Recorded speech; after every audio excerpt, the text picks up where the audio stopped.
नहमदहु व नुसल्ली अला रसूलिहिल करीम अम्मा बाद फ़अऊज़ु बिल्लाहि मिनश शैतानिर रजीम बिस्मिल्लाहिर रहमानिर रहीम रब्बिश्रह ली सदरी व यस्सिर ली अमरी वहलुल उक़दतम मिन लिसानी यफ़क़हू क़ौली। सूरतुन निसा आयत नंबर 15 खां वठी आयत नंबर 18 ताईं तर्जुमो। वल्लाती ऐं उहे औरतूं जेके यातीनल फ़ाहिशत जेके कन कम बेहयाई जा मिन निसाइकुम तव्हांजी औरतुनि मां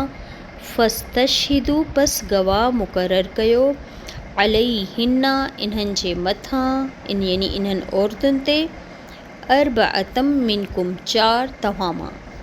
फ़इन पोइ अगरि शहीदू उहे गवाही ॾियनि फ़अमसिकुहुन्ना पोइ रोके रखो उन्हनि औरतुनि खे फ़िल बुयूती घरनि में हत्ता एसिताईं जो यतवफ़ाहुन्नल मौत फ़ौत करे उन्हनि खे या ख़तमु करे छॾे उन्हनि औरतुनि खे मौत यानी उन्हनि खे मौत अची वञे एसिताईं उन्हनि खे घरनि में रखो। औ या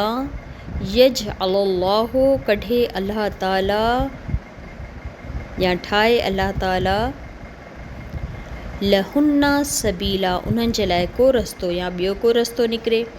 वल्लज़ानी ऐं उहे 2 मर्द यातियानिहा जेके कनि यानी उहे इहो बेहयाई जो कमु कनि मिनकुम तव्हां मां फ़आज़ूहुम्मा पोइ अज़ियत ॾियो उन्हनि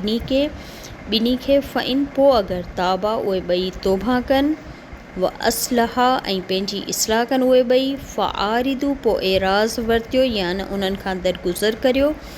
अनहुमा उन्हनि ॿिनी खां इन्नल्लाह बेशक अल्लाह कान आहे तव्वाबर रहीमा ख़ूब तौबा क़बूल करण वारो तमामु घणी तौबाउनि खे क़बूल करण वारो निहायत रहम करण वारो। इन्नमत तौबतू बेशक तौबा क़बूल करण अल्लाही अल्लाह जे ज़िम्मे आहे लिल्लज़ीन उन्हनि माण्हुनि जे वास्ते या उन्हनि माण्हुनि जे लाइ यअमलून सूअ जेके कमु कनि था बुरा बिजहालतिन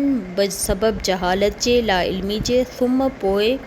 यतूबून उहे तौबा कनि था मिन क़रीबिन जल्दी में ई यानी बुराई थी वञे थी उन्हनि खां फ़ौरन ई हू तौबा जी तरफ़ पलटनि था तौबा कनि था अल्लाह खां माफ़ी घुरनि था।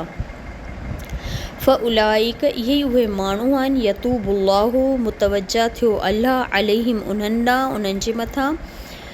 वकान अल्लाहु ऐं आहे अल्लाह अलीमन ख़ूब ॼाणण वारो हकीमन ख़ूब हिकमत वारो।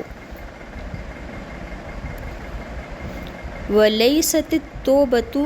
ऐं न आहे तौबा यानी न आहे तौबा क़बूल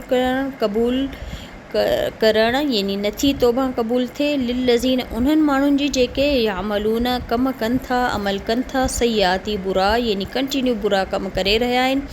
हत्ता एसिताईं जो इज़ा जॾहिं हज़र अचे थी अहदहुमुल मौतू कंहिं हिक खे इन्हनि मां मौत यानी कंहिं हिक जो मौत जो वक़्तु जॾहिं हाज़िर थिए थो क़रीब अचे थो मौत जा आसार ज़ाहिर थियो वञनि कंहिं हिक ते त पोइ छा थो थिए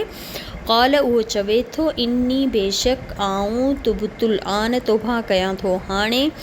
वलल्लज़ीन ऐं न आहे उन्हनि माण्हुनि जे लाइ जेके यमूतून मरनि था वहुम कुफ़ार जॾहिं त उहे काफ़र आहिनि यानी जेके कुफ़र जी हालत में बि जिन खे मौत अचे थी उन्हनि जी तौबा क़बूल न थींदी।